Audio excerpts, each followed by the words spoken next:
Père, sois la lumière, fais jaillir du ciel ta splendeur de gloire.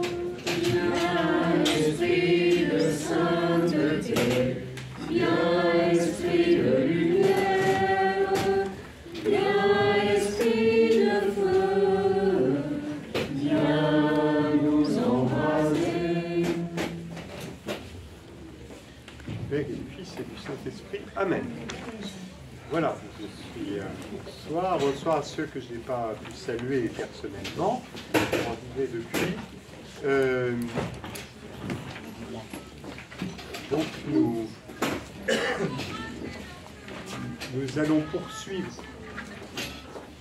poursuivre la lecture de l'Exode.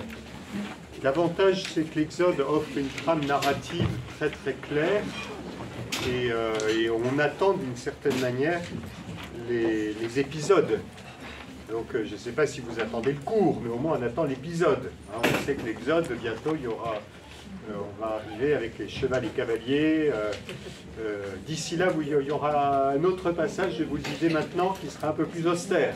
Voilà, qui parlera de liturgie et qui parlera de... Voilà, puis après il y aura cheval et cavalier, et puis ensuite il y aura... voilà, ça, en plus ça suivra à peu près le temps liturgique, donc ce sera très bien. Mais là, nous sommes dans une des pages les plus sombres du livre de l'Exode, les plaies d'Égypte. Alors évidemment, vous avez tous lu, j'imagine, hein, je ne pose même pas la question, parce qu'il est évident que ce que nous faisons ici, c'est une lecture biblique qui suppose qu'on lise le texte en amont. En fait, une fois que vous avez lu attentivement le texte, vous avez gagné l'essentiel.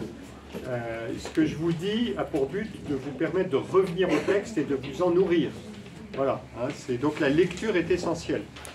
Apprendre des choses sur le texte biblique, c'est bien, mais ça n'a strictement aucun intérêt pour un chrétien qui veut vivre sa foi. Donc il ne s'agit pas d'apprendre des choses. Il y a beaucoup de gens qui savent beaucoup de choses sur la Bible qui n'ont jamais lu la Bible. Voilà. Et ils croient qu'ils savent des choses. Voilà. Donc nous, le but, c'est de lire les Écritures. Voilà. Avec Jésus, dans la foi, et ça suppose d'abord, bien sûr, d'ouvrir le livre et de les lire. Donc l'acte de lecture n'est pas anodin. Je dis ça parce que je vois combien de personnes lisent quelquefois un peu rapidement, un peu superficiellement, et puis après ils vont chercher des renseignements, ils vont chercher des livres, et ils vont voir des théories. Alors qu'en fait on dit, mais avant de prendre le livre, lisez attentivement le texte, posez les questions, faites ressortir les questions. Voilà. Et longue parenthèse, longue prélude, longue préface, je sais pas quoi, mais c'est important de vous le redire. Il s'agit de lire le texte. Alors, vous vous souvenez, la dernière fois, d'abord, avant d'entamer le thème du jour, est-ce qu'il y a des questions, hein? Il semble que cette méthode de proposer des questions fait s'évaporer toutes les questions éventuelles. Si je supprime la méthode, peut-être que les questions vont apparaître. Hein? On aura des questions, mais voilà. Donc si je vous dis... Ah voilà, il y a Marie-Josée. Il y a deux choses qui m'ont attiré mon attention. Oui. Parce que au cours du récit, tout d'un coup, je ne sais pas comment, pourquoi. J'ai du mal à entendre parce qu'il y a le... Oui. On a un récit qui va... et au milieu du récit, tout d'un coup, on nous dit que Dieu chercha à faire mourir Moïse. Ah oui. Et puis, il y a sa femme, Zipporah. Oui. Et ça, je n'ai pas très bien compris. Oui, c'est un très court passage où Moïse est en terre étrangère et sur le chemin, il est entre son beau-père Jéthro et l'Égypte. Il y a une scène très très curieuse avec la circoncision de son fils. Il est question du sang qu'on va poser, que sa femme va répandre.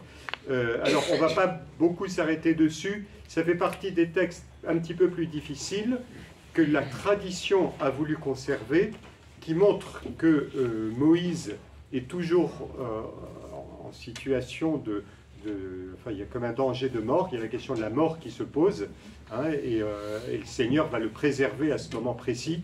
Hein. Mais c'est une exégèse qui n'est pas essentielle pour la cohérence du récit.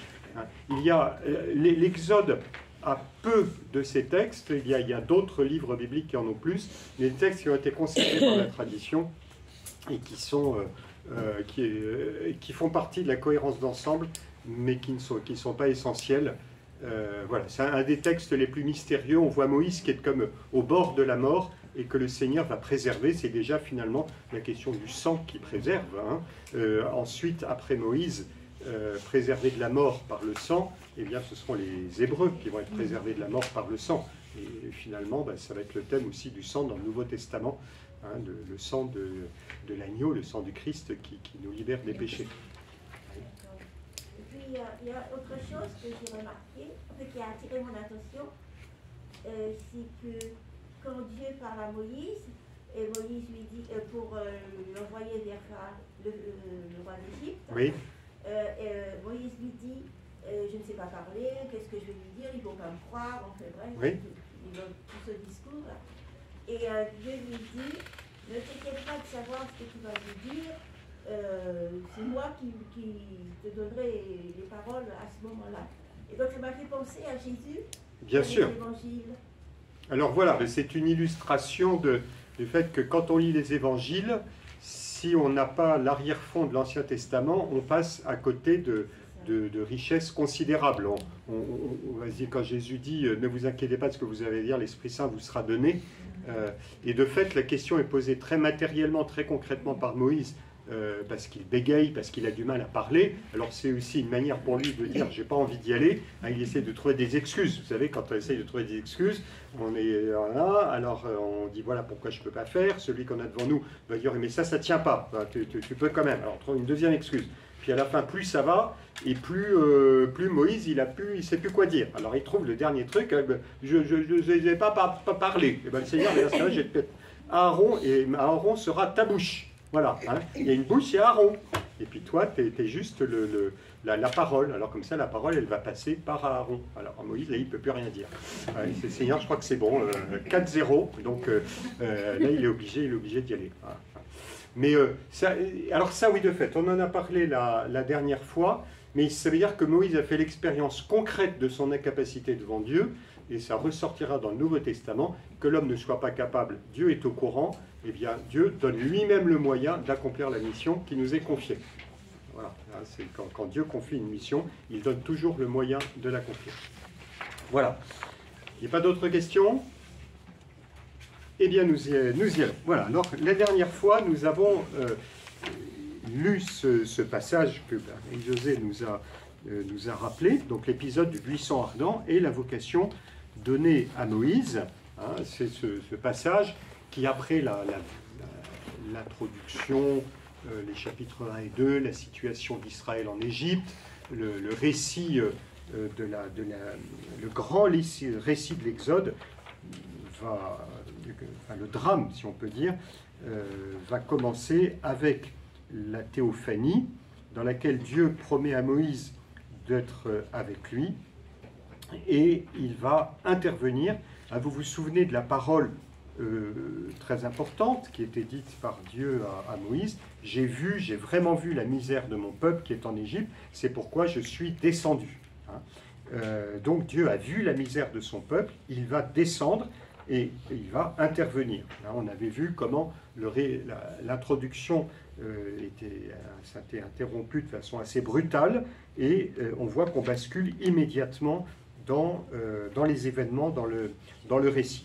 Alors, comment Dieu va-t-il intervenir? Tout d'abord auprès de Pharaon, pour qu'il laisse partir Israël, c'est ce que nous allons voir aujourd'hui, et puis dans un deuxième temps, eh bien, en faisant sortir Israël d'Égypte. Donc là, c'est le passage aux actes. Par-delà le refus de Pharaon, il y a d'abord une parole qui est adressée à Pharaon, et ensuite une parole qui sera adressée à Israël. Il y a comme deux séquences qui sont bien distinctes, par lesquelles Dieu va intervenir. Donc nous allons commencer en regardant première péricope, le premier passage, que j'appelle un prélude, hein, qui pose un peu les personnages. Ensuite, nous verrons les 9 signes, les fameuses plaies d'Égypte. Et puis, vous avez remarqué, déjà un indice de la réponse que vous allez bientôt trouver, de la réponse de l'énigme des plaies. Je dis qu'il y a 9 signes et il y a une plaie. Voilà. Mais je croyais qu'il y avait 10 plaies. Voilà. Eh bien, vous allez voir que ce n'est pas tout à fait ça. Tout d'abord, le prélude. Une fois revenu du désert, Moïse va rencontrer Pharaon, hein, comme le Seigneur lui avait demandé au pied du Sinaï, donc cette fameuse scène de la vocation. Je t'envoie vers Pharaon, fais sortir mon peuple d'Égypte. Là, on a le résumé de toute la feuille de route de Moïse. Je t'envoie vers Pharaon. Donc, il y aura une confrontation entre Moïse et Pharaon. Et le but, ce sera de faire sortir le peuple d'Israël d'Égypte. Donc, cette première rencontre avec Pharaon, introduit l'épisode connu sous le nom de Plaie d'Égypte. C'est l'épisode que tout le monde connaît. Sur lesquels on a entendu parler de très nombreuses fois, avec toutes sortes d'idées, sans que on ait eu forcément l'occasion de lire le récit. Ce soir, on va essayer de le lire. La question centrale, c'est celle qui est posée par Moïse. Pharaon écoutera-t-il le Seigneur, qui, par sa bouche et par la bouche d'Aaron, lui demande de laisser partir les Israélites. C'était déjà, cette question était la conclusion du récit de la vocation de Moïse. Eh bien, c'est la conclusion de la première partie. Eh bien, cette question va ouvrir la deuxième, hein, comme une agrafe entre ces deux morceaux. Pharaon écoutera-t-il le Seigneur? Et ce long passage sur les plaies d'Égypte se conclura par le constat du refus de Pharaon, hein, dont le cœur s'est endurci. C'est le thème central de ce passage. Alors, comment cela fonctionne-t-il? Il y a une présentation d'ensemble, chapitre 6, verset 28 à 7, verset 7. Ensuite, le récit d'un premier prodige.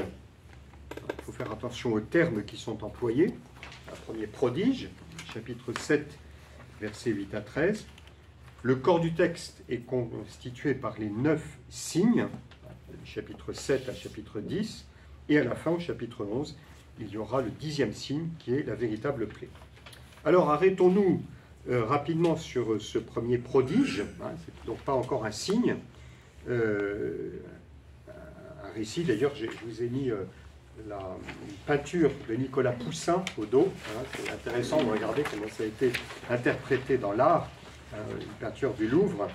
Il y a cette scène un peu étonnante où on voit Moïse et Aaron avec le bâton qu'ils ont en main, que Dieu leur a remis, et ils changent le bâton en serpent. Et alors, manque de chance, parce que je ne sais pas si vous imaginez, vous avez quelqu'un a un bâton, il lance son bâton au sol, et le bâton devient un serpent. Même ça en jette. Hein, si vous arrivez à me faire ça, chapeau, hein, on peut tenter le coup la prochaine fois. Voilà. Mais, manque de chance, les magiciens de Pharaon arrivent et ils en font autant. Là, je pense que la tête de Moïse et Aaron, à ce moment-là, devait en dire long sur leur disposition. Voilà. Alors, je vous rassure, Moïse et Aaron vont remporter la première manche, puisque leur serpent va dévorer celui des magiciens. Mais, franchement, le résultat n'est quand même pas très concluant. Parce que là, on est en train de basculer dans une scène un peu fantaisiste, avec un certain humour. Hein. Tac, mon bâton devient un serpent. Tac, le nôtre aussi. Tac, le mien mange le vôtre. Ah, zut, tu nous as eu. Hein. Est-ce que c'est comme ça que Dieu va sauver son peuple? Voilà. Donc, qu'est-ce qui nous a marqué dans ce récit? C'est le fait que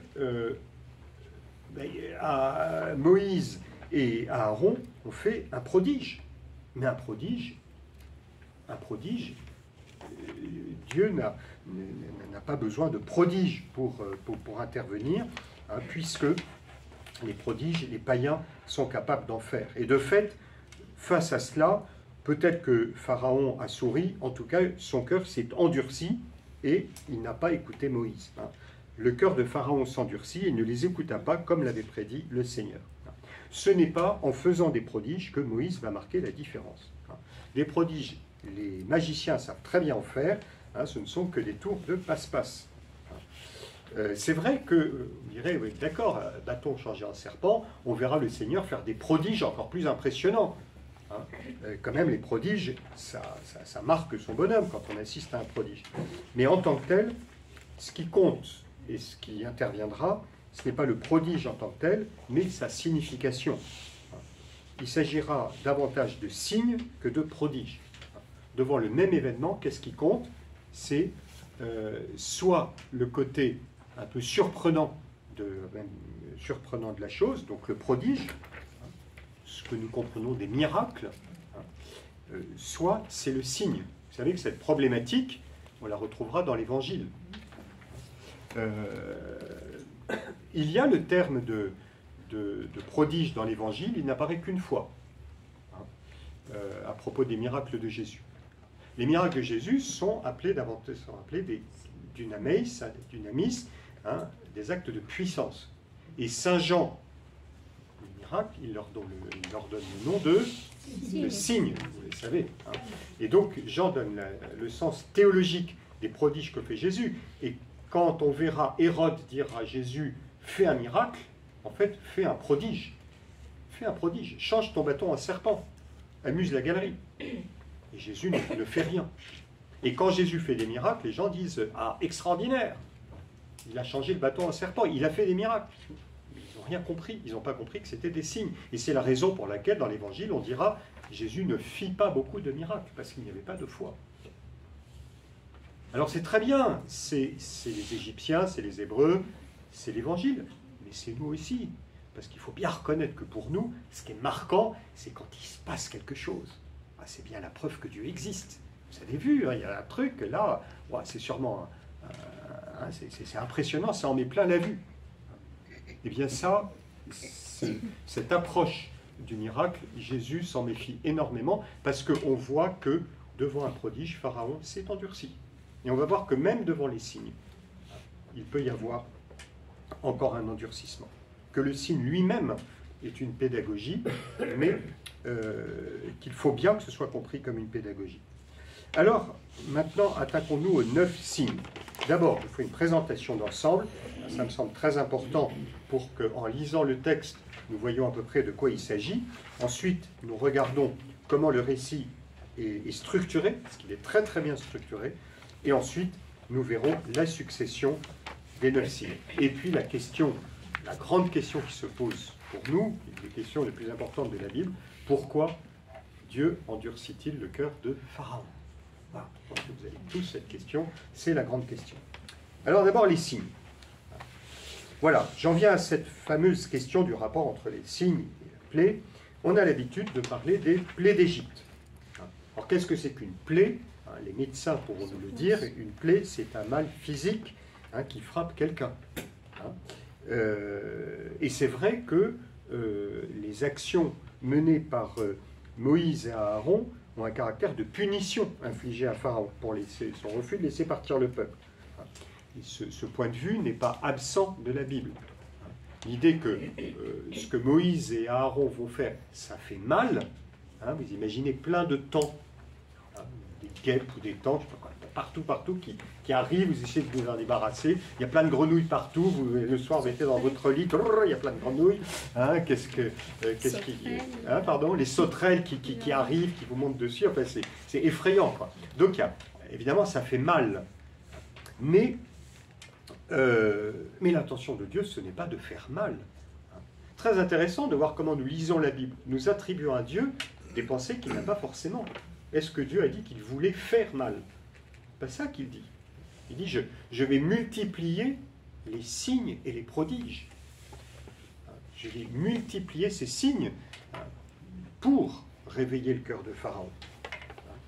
Ce que Dieu veut, c'est de changer le cœur des Égyptiens et de Pharaon, pas de faire mal. Donc nous ne nous trompons pas. Il y a 9 signes.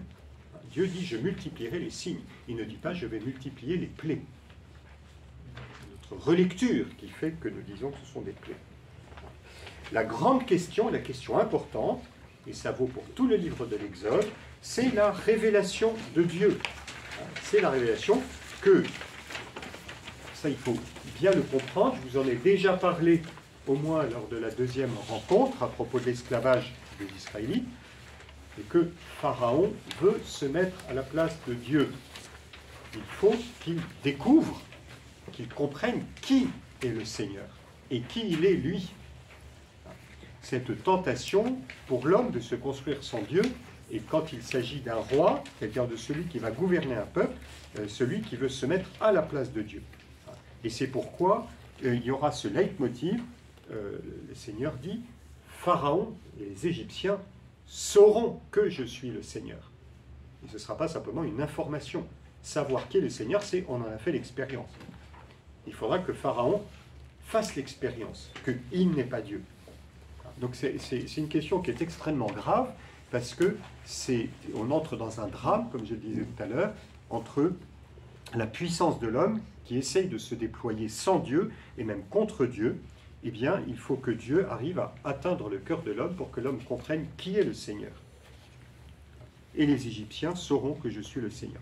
Dieu va montrer sa puissance. C'est davantage le point de vue de l'auteur sacerdotal. Je ne reviens pas sur ce que je vous avais dit à l'introduction de cette année, et puis pour ceux qui étaient là l'an passé, il y a un auteur yaviste, un auteur sacerdotal. C'est une présentation qui est... qui est utile, même s'il ne faut pas s'y arrêter. Au moins, on va dire qu'il y a deux sources, une source yaviste, une source sacerdotale. Voilà. Dieu va montrer sa puissance en accomplissant des prodiges, et surtout des signes. En hébreu, signe, c'est hot.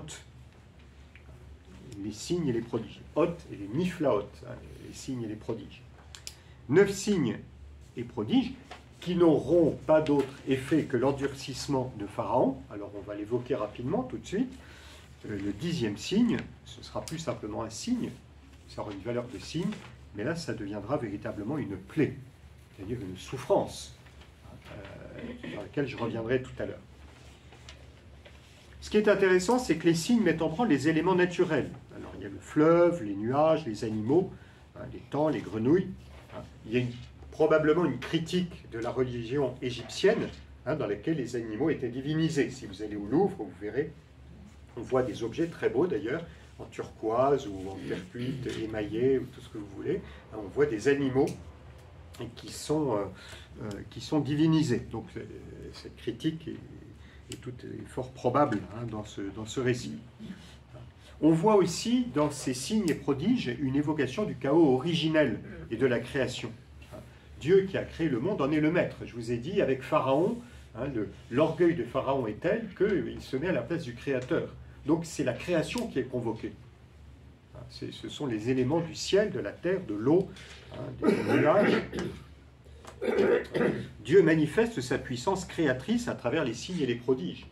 Alors c'est intéressant parce que ça montre bien, ça confirme bien que l'idée, après le tour de passe-passe qui nous a un peu amusé du bâton transformé en serpent, le but de Dieu, c'est pas de dire je vais vous mettre plein de poudre aux yeux avec des trucs complètement bizarres. Je sais pas quoi, une espèce de qu'est-ce qu'on pourrait imaginer, le ciel qui devient complètement le ciel qui devient orange par exemple, avec des taches bleues au milieu. Donc c'est un truc complètement insensé. Voilà. Comme ça qu'on imagine les prodiges que Dieu fait. Non, pas du tout. Les signes que Dieu fait, c'est la nature dont les lois ne sont pas inversées, mais plutôt accentuées. À tel point qu'au XIXe siècle, on a essayé de trouver des explications naturelles, et on n'était pas loin de les donner, en disant comment, je sais pas quoi, la mortalité du bétail, ou pourquoi les eaux qui deviennent rouges, c'est quand il y a de la matière ferrugineuse, et puis les poissons vont pourrir, ça va faire venir des moustiques, à partir de là, les grenouilles vont être obligées de quitter le fleuve et tout envahir. Enfin, voilà, il y a eu toutes sortes d'explications au XIXe qui peuvent nous faire sourire aujourd'hui, mais qui montrent qu'en effet, on a bien compris que les signes, ce n'est pas des tours de passe-passe complètement hallucinants, ce sont les lois de la nature qui sont comme amplifiées, mais qui ne sont pas inversées. Dieu reste le créateur, et bien il utilise la création pour que l'homme se rende compte que ce n'est pas lui qui est le maître. Voilà. Ce qui compte, en fait, ce n'est pas celle de la matérialité des phénomènes naturels, on se la pose tous. Hein, la question qu'on a tous présent à l'esprit en ce moment, c'est la question de l'historicité, hein, que je n'aborderai pas ce soir, parce qu'on veut que les événements se soient passés matériellement comme ça. Alors, qu'il y ait une historicité, qu'il y ait des événements, sûrement, mais ce qui compte, c'est pas qu'il y ait des événements, ce qui compte, c'est la manière dont ils sont compris. Et ça, on le voit, c'est l'attitude de l'homme devant Dieu qui compte. Eh bien, quand l'homme se rebelle contre Dieu, eh bien, les éléments du monde se retournent contre lui, alors qu'il devrait le servir. Dans le récit de la création, l'homme est le maître de la création, mais au sens où il la respecte et il la reçoit de Dieu. Là, Pharaon se met au-dessus. Alors, le récit lui-même, la structure du récit. Les 9 signes peuvent être rangés en 3 séquences de 3 signes chacune. 9 signes. 9, c'est bien, parce qu'on peut diviser par 3, ça fait 3 fois 3. Voilà. Pour chaque séquence, donc signe numéro 1, numéro 2, numéro 3, puis ensuite numéro 4, numéro 5, numéro 6, puis ensuite 7, 8, 9, eh bien, on va trouver la même structure. D'abord, Dieu demande à Moïse de se présenter lui-même à Pharaon le matin pour l'avertir du danger. Dans le second, Dieu envoie Moïse vers Pharaon pour l'avertir. Et dans le troisième, on voit que ça devient plus dramatique. Aujourd'hui, on dirait plus chaud. Hein. Dieu demande à Moïse et à Aaron d'agir, mais sans avertissement auprès de Pharaon. Il y a un moment où, comme Pharaon n'écoute pas, eh bien l'action va s'accélérer. Chacune des 3 séances a un motif propre. On voit qu'il y a une progression. Première séquence de 3 signes, deuxième séquence de 3 signes, troisième séquence de 3 signes. Alors la première séquence, hein, Dieu manifeste sa supériorité. Supériorité aussi de Moïse et Aaron. La deuxième séquence est intéressante parce que Dieu manifeste que non seulement c'est lui qui domine, mais il est présent dans le pays, il est tellement présent qu'il va protéger son peuple. Donc on voit la question du salut d'Israël commencer à poindre par opposition aux Égyptiens. Il y aura une séparation entre Égyptiens et Israélites. Et dans la troisième séquence, donc les 3 derniers signes, Dieu va, enfin, cette grandeur de Dieu va apparaître de la façon la plus éclatante, hein, le caractère incomparable de Dieu, qui est suggéré par le fait qu'on n'a jamais rien vu de semblable, hein, aux plaies, ces événements qui arrivent. Alors maintenant, si nous prenons non plus les séquences, mais chaque signe, il y a le même déroulement que nous avions déjà esquissé dans le prodige introductif avec le bâton changé en serpent.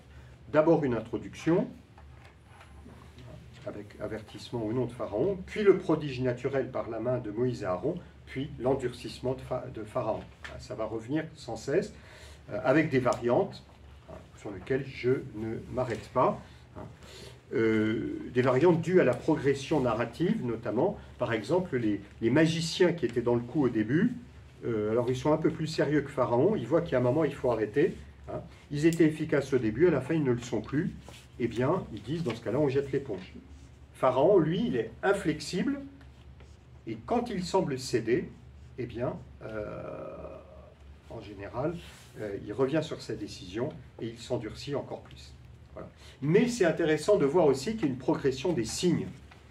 La nature inanimée, on commence avec la nature inanimée, avec l'eau changée en sang, puis les petits animaux qui font des ravages qui ne sont pas mortels.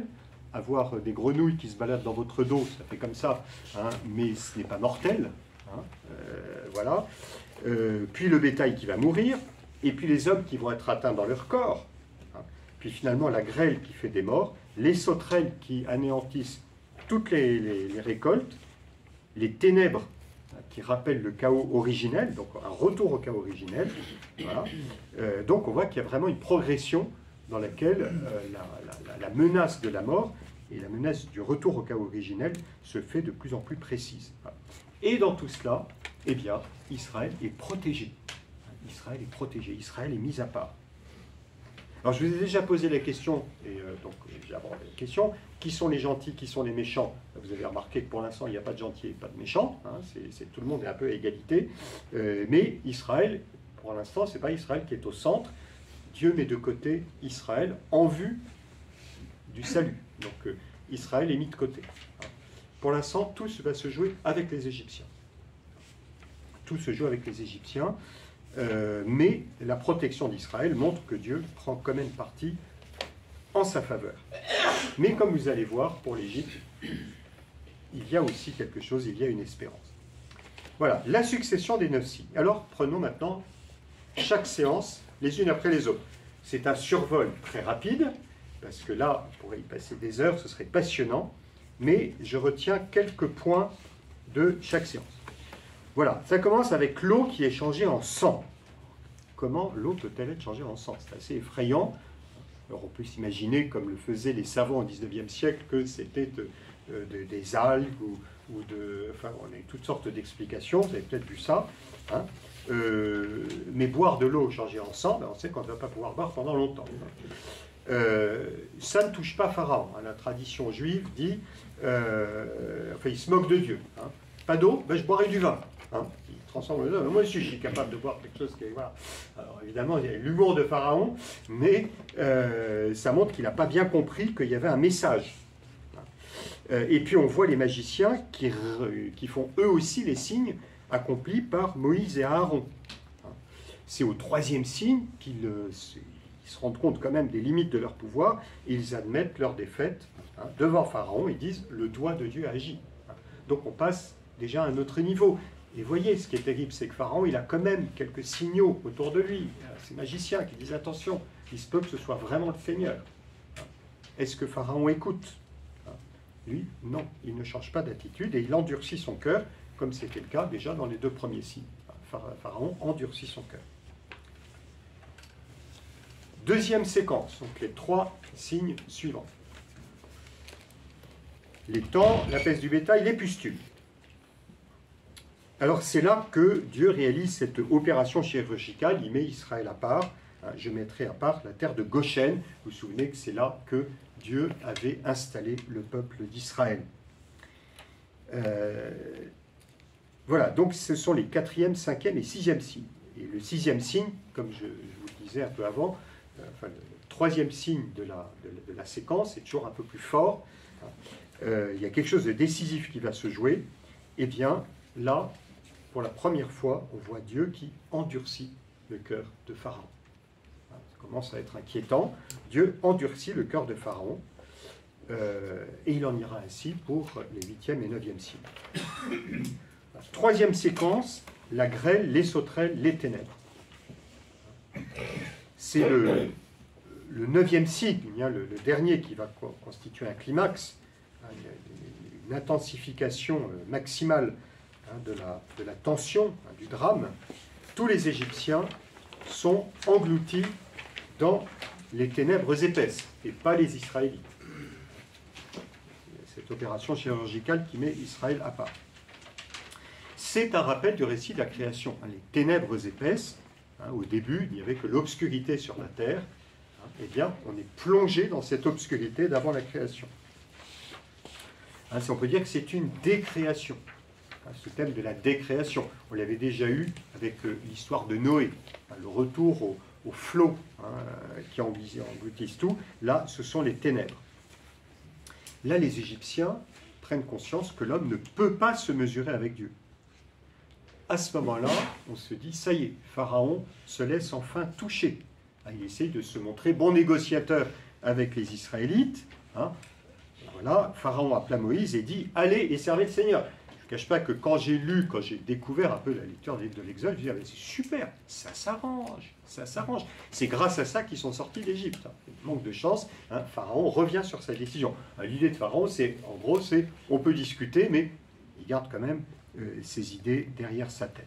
Il s'endurcit, et c'est intéressant de voir comment dans son vocabulaire, sa manière de parler à Moïse, il parle comme Dieu, comme s'il était Dieu. Comme s'il était Dieu. Si tu te présentes devant moi, tu mourras. se présenter devant le Seigneur. Les Israélites savent qu'on ne peut pas se présenter devant le Seigneur parce que l'homme ne peut pas voir Dieu et mourir.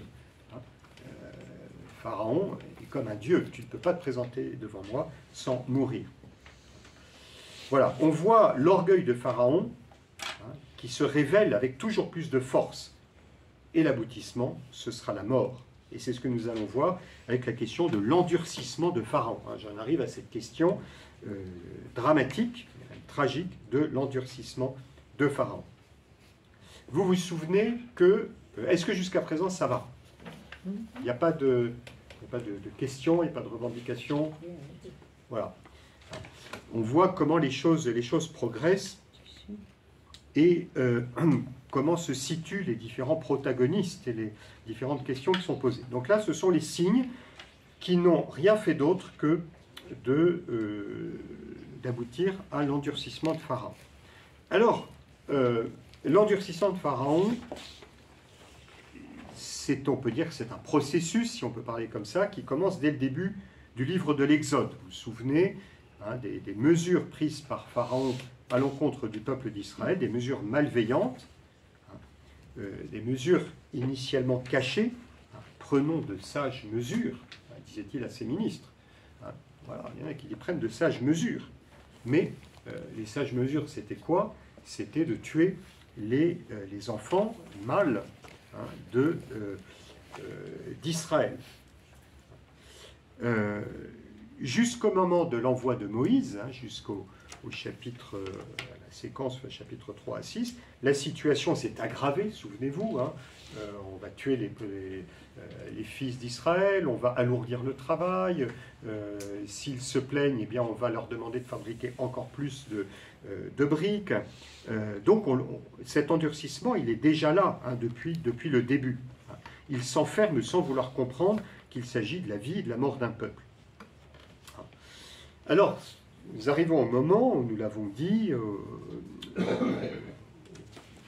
la fin de la deuxième séquence, à partir du 6e signe, c'est Dieu qui endurcit le cœur de Pharaon.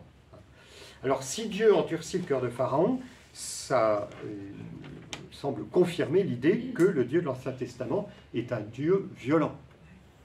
C'est quand même un petit peu ça qu'on a présent à l'esprit. Voilà, il faut affronter cette question. En fait, il y a dans cette question de l'endurcissement de Pharaon par Dieu une explication théologique. La présence de Dieu, ça c'est une règle générale dans la Bible, mais qui s'explique assez bien. La présence de Dieu rend manifeste ce qui s'oppose à lui. On le verra dans l'Évangile. Première chose que Jésus fait dans l'Évangile, il va dans une synagogue. Vous vous souvenez que c'est là qu'on a la première, on peut dire, confession, pas de foi, mais enfin de la reconnaissance de qui est Jésus. Je sais qui tu es, le Saint de Dieu. Et qui dit ça? C'est le démon, c'est ça, un homme possédé, c'est le démon. Parce que le démon, il va très bien quand il se mêle un peu à tout le monde, qui a des compromissions, mais quand on est en face de celui qui est le pur, le saint, c'est insupportable pour le démon. Vous voyez, c'est comme ça qu'on arrive à cacher le péché, parce qu'on est tous un peu comment dire, il y a des compromissions. Si vous mettez une nappe toute blanche, eh bien, une tache de vin, ça apparaît. C'est pour ça qu'on a compris que notre maman mettait des nappes avec plein de fleurs. Voilà, elle nous l'avait dit un jour, elle avait dit ça, quelquefois ça simplifie le problème. Voilà, les taches disparaissent. Je pense que voilà, le secret, ça y est, j'ai dévoilé le secret, quand on verra des nappes avec des fleurs. Voilà. Eh bien, on peut dire que cette pureté de Dieu, elle rend manifeste le mal qui est en face de lui. Alors c'est sûr que si le mal, comme c'est un processus qui va en s'amplifiant, c'est sûr que le mal lui-même se renforce devant celui qui reste Dieu et qui se manifeste comme Dieu. Plus l'homme s'enferme dans son refus, plus le refus paraît dramatique. Pharaon, l'orgueil de Pharaon, c'est qu'il ne veut rien céder quand il voit le Dieu d'Israël intervenir. Il ne tolère pas que quelqu'un soit plus grand que lui et intervienne. Donc, il grimpe. Non seulement les signes que Dieu donne mettent au jour les dispositions cachées de son âme, mais encore, ils amplifient le drame. Plus ils sont forts, plus Pharaon s'enferme dans l'orgueil. Pharaon veut montrer à chaque fois, par la fermeté, la dureté de son refus, qu'il ne se laisse pas vaincre. On peut dire qu'il ne se laisse pas convaincre par le signe. Vaincre et convaincre. Même si le signe le met en danger. Ça, il y a déjà une expérience psychologique que nous faisons, mais également spirituelle. Quand il y a une dispute au boulot ou malheureusement quelquefois dans une famille ou n'importe où, eh bien on ne veut pas lâcher le morceau, même si au fond de soi, notre conscience nous dit que peut-être qu'on a tort, peut-être qu'il y a quelque chose à écouter, peut-être que, etc. Donc c'est la logique du péché qui est guidée par l'orgueil. Et ça, c'est l'expérience humaine la plus basique. Mais quand on est le chef d'un peuple, qu'on est le roi, et que, en plus en Égypte, le roi était divinisé, et que le roi se prend lui-même pour Dieu, eh bien, ça prend des proportions absolument dramatiques. Et pourtant, Pharaon devra comprendre qu'il ne peut se mesurer à Dieu. Il a le sentiment de pouvoir le faire,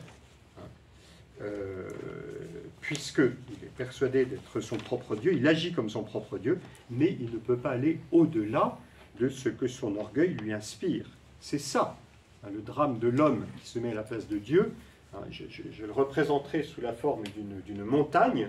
L'homme peut s'élever vers Dieu, c'est le propre de toute la religion païenne, et même du fond religieux de l'homme. Nous nous élevons vers Dieu, mais nous nous élevons avec les moyens qui sont les nôtres. Quand on veut se mettre à la place de Dieu, on n'a rien d'autre que les ressources de son propre orgueil. Ou plutôt, ça devient de l'orgueil. Je m'élève vers Dieu, mais je ne peux pas aller au-delà de ce que mes ressources me donnent. Finalement, l'orgueil, il y a un moment ou un autre, me fait découvrir mes propres limites. Alors c'est insupportable. Alors je me durcis de plus en plus. Alors Dieu, on peut dire, c'est pas la montagne qui monte comme ça, c'est plutôt la montagne inversée, c'est-à-dire Dieu qui se penche vers l'homme. Mais la sainteté de Dieu et la puissance de Dieu est infinie, même si elle respecte l'homme. Donc il y a vraiment une opposition. Pharaon ne peut pas aller au-delà de ce qu'on orgueil lui inspire. Il n'a pas de pouvoir sur la création, pas même sur sa propre mort.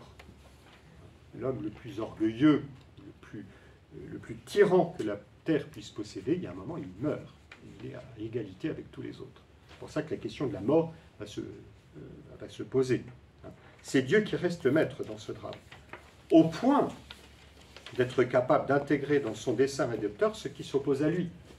Il faut bien comprendre que dans la logique de la Bible, nous ne sommes pas, et surtout dans l'Ancien Testament, dans une logique de condamnation et de dénonciation du mal, et il y a une rédemption, y compris pour Pharaon. Même si pour Pharaon, la situation va devenir dramatique.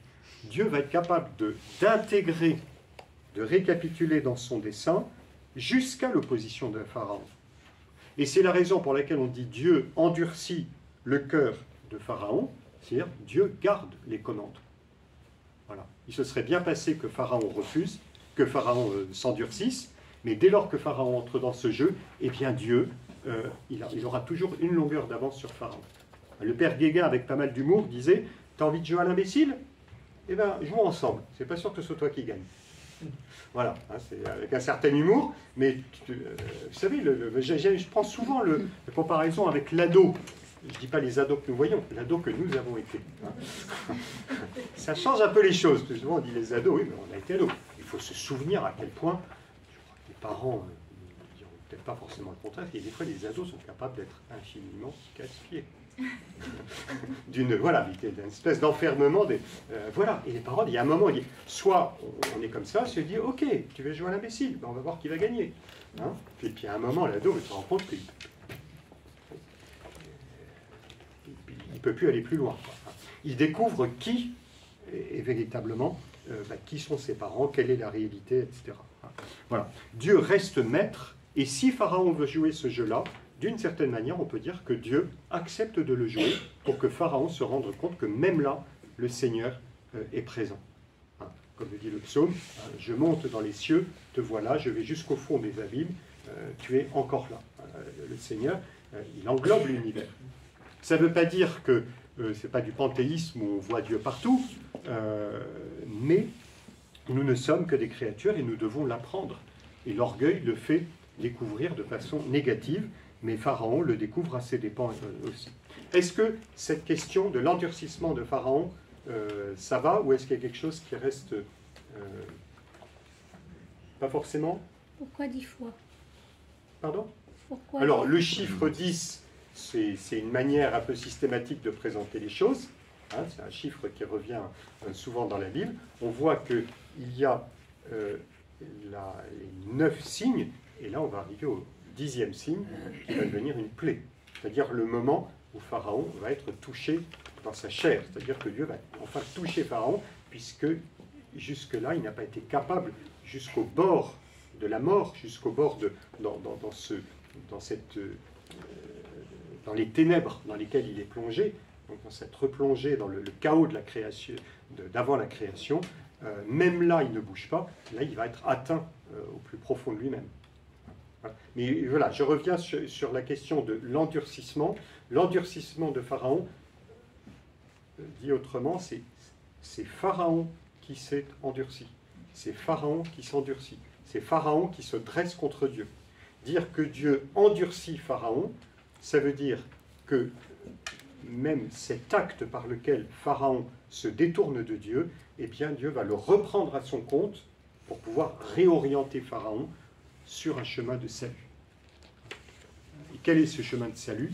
C'est que Pharaon se rende compte à un certain moment qu'il y a un Seigneur, il y a un Dieu qui est plus grand que lui.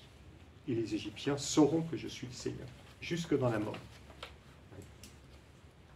Et Dieu ressaisit cette attitude de Pharaon, qu'il n'a pas voulu au départ, il l'a ressaisie dans un dessein de salut. Éventuellement, on reprendra après s'il le faut. Voilà. Alors, j'aborde la question de la plaie. Comme on a bientôt fini, on aura le temps d'avoir quelques questions. Rien n'a changé dans le cœur de Pharaon. On se souvient qu'un autre Pharaon, sur la question des signes, avait déjà été posée, avec Joseph, qui était capable de comprendre les signes, et face à une énigme, en s'en remettant à la sagesse de Joseph, un autre Pharaon avait trouvé une issue. Ici, Pharaon s'enferme dans son orgueil. Plus Dieu a multiplié les signes, plus il s'est obstiné dans son refus. Pour celui qui s'enferme de cette manière, le signe devient opaque et produit l'effet inverse de l'effet qui était voulu.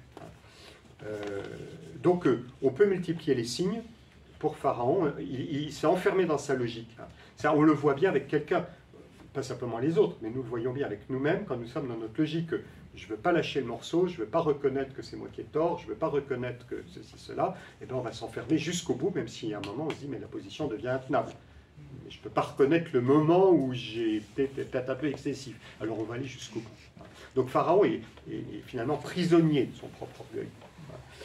Et le signe ne sert plus à rien. Au contraire, il s'enferme davantage. Encore une fois, ce sera une problématique dans l'Évangile. Pareil, Jésus ne fit pas de miracle parce qu'il n'y avait pas de foi et ça ne servait à rien. Montre-nous un signe, comme si il ne sera pas donné d'autres signes que Jonas, qui a appelé à la conversion et les Ninivites se sont convertis. Donc c'est la question de la conversion. Donc le signe ne suffit plus. Vous voyez, on a commencé par un prodige, 9 signes qui représentent une pédagogie. Maintenant, on va avoir une intervention directe de Dieu dans l'existence de Pharaon qui va le pousser à changer. Ce ne sera plus un signe, ce sera une plaie. Pharaon va être frappé dans sa chair. La plaie, c'est un vocabulaire qui est, on peut dire, je ne sais pas si on veut dire médical, enfin physique. Il y a quelque chose qui, Pharaon va être atteint. Cette plaie, c'est la mort des premiers-nés des Égyptiens.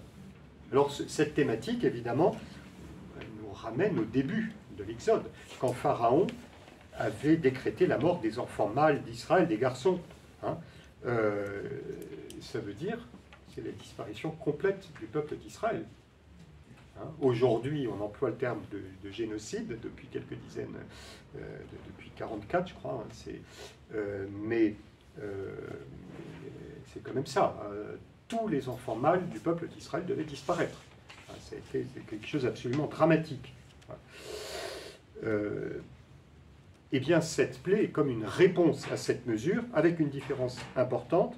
Ce n'est pas la disparition complète des Égyptiens qui est annoncée, mais seulement la mort du premier-né. Le premier-né symbolise toute la famille, mais il ne s'agit pas de faire disparaître les Égyptiens, il s'agit de les atteindre dans leur chair. Voilà. Alors l'épisode final, où là, Pharaon se rend compte de ce qui se passe, va se rendre compte de ce qui se passe, il finira par, il se rendra compte de ce qui se passe, et il se décidera à laisser partir le peuple, reconnaître qu'il y a un seul Dieu, le Dieu d'Israël. Dans l'immédiat, il ne cède pas, donc on aura tout le passage du chapitre 12 et 13 sur la préparation de la libération, avant qu'il y ait vraiment la mort des premiers-nés. Et c'est intéressant de voir que le peuple égyptien se détourne de lui. Donc on voit la figure de Pharaon se dresser seul contre Dieu. Voilà. Alors, conclusion. On a comme un effet de miroir avec une double révélation. La réalité du péché et la puissance rédemptrice de Dieu. On voit comment les interventions de Dieu révèlent une pédagogie. Dieu envoie à l'homme des signes comme moyen pour le faire sortir du cercle mortifère de son orgueil. L'Exode est pour nous, je pense que de tous les livres de la Bible, c'est sûrement un des plus puissants pour cela. L'Exode nous offre un itinéraire spirituel qui est comme un reflet de notre âme et de notre propre combat avec le péché, avec la question de l'orgueil, avec la question de la relation à Dieu. Est-ce que j'accepte de reconnaître la seigneurie de Dieu? On le verra peut-être davantage la prochaine fois ou la fois d'après, la question du service. Servir Pharaon ou servir Dieu. On en avait parlé à propos du travail. Le travail, c'est servir Pharaon, mais servir Pharaon, c'est un service qui écrase, parce que servir quelqu'un pour lui-même, alors que servir Dieu, c'est devenir serviteur, participer à son œuvre. Voilà. Donc, tout cela, cet itinéraire spirituel que nous montre l'Exode, eh bien, nous dit aujourd'hui qu'il y a des signes que Dieu nous donne. Que faisons-nous de ces signes? Savons-nous les reconnaître? La question a été posée à Pharaon. Allait-il écouter le Seigneur pour laisser Israël partir d'Égypte? Il ne l'a pas fait. Il n'a pas reconnu les signes que Dieu a donnés aux Égyptiens. Les signes et les plaies d'Égypte concernaient les Égyptiens. Maintenant, la question va être posée à Israël. Est-ce que Israël sera capable de reconnaître l'action de Dieu auprès de lui, et que fera-t-il des signes que Dieu lui donnera pour le libérer? On verra tous les signes du livre de l'Exode, on verra que pour Israël, le chemin ne sera pas facile non plus. Voilà.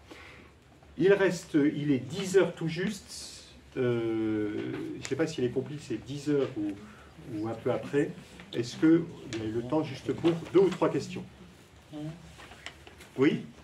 Si vraiment il y a ça de différence, c'est que dans les deux étapes, c'est Pharaon qui endurcit son cœur et non pas Dieu qui endurcit le cœur de Pharaon. Oui. Pourquoi l'auteur fait cette nuance? Et justement, lui au début, il dit que c'est Pharaon qui endurcit son cœur, et puis après, il dit que c'est Dieu qui endurcit le cœur de Pharaon. Quel est le sens de cette nuance dans le texte, si dans le fond, c'est le même processus Dieu endurcit le cœur de Pharaon, c'est-à-dire Dieu va pousser Pharaon jusqu'à... Alors ça, je ne l'ai peut-être pas suffisamment dit ou suffisamment clairement, mais il va le pousser jusqu'à comment dire, à réaliser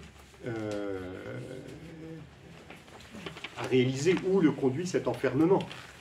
C'est-à-dire qu'il le maintient dans la situation dans laquelle il est. On peut dire d'une certaine manière que c'est ce qui se passe, c'est un moment où l'homme, à force de refuser Dieu, il y a un moment où il y a un caractère définitif des choix qu'il fait, et Pharaon est enfermé dans ce choix définitif, et c'est là qu'il va être touché dans sa chair. Réalise enfin ce que tu es en train de faire. Jusqu'à présent, c'est Pharaon qui était dans cette espèce de refus, même pas poli. Enfin, le refus poli, on l'a souvent dans la Bible. Là, c'est un refus de plus en plus dur. Là, cette fois-ci, c'est Dieu qui qui reprend les choses en main, en disant ben, voilà ce que tu es dans cet état d'endurcissement, et voilà ce que maintenant je vais faire pour que tu ouvres enfin les yeux.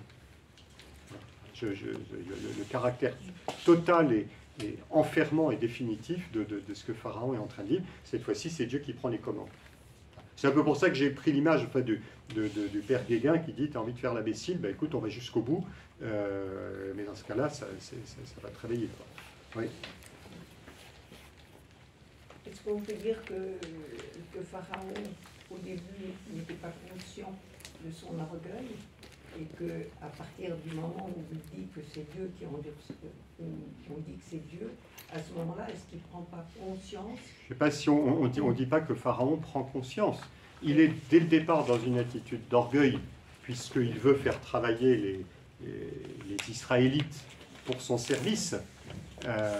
Prenons de sages mesures.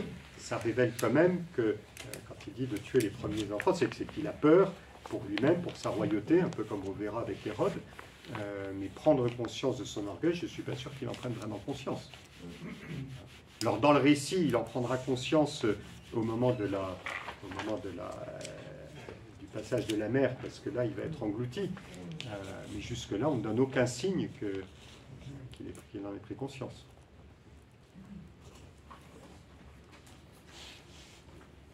Ça va? Pas d'autres... Voilà, ben écoutez, bonne... alors voilà, là c'était la séance un peu rude, hein, mais avec le beau message, Dieu nous envoie des signes.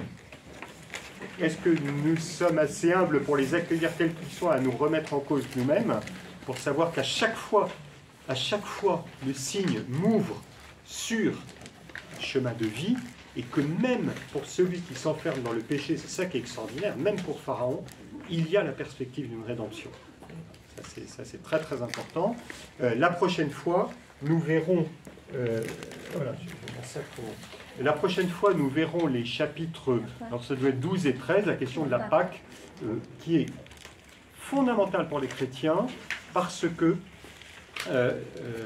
évidemment, ça nous annonce le sacrement de la Pâque de l'Eucharistie, et on ne peut pas comprendre ce qui va se passer dans le récit haut en couleur de la traversée de la mer, si on n'a pas lu d'abord ce que Dieu demandait à Israël à travers le rite liturgique de la Pâque. Les deux ne font qu'un tout, nous verrons la partie liturgique la prochaine fois. Voilà. Merci. Donc, bonne lecture. Merci. Et on rejoint les complices.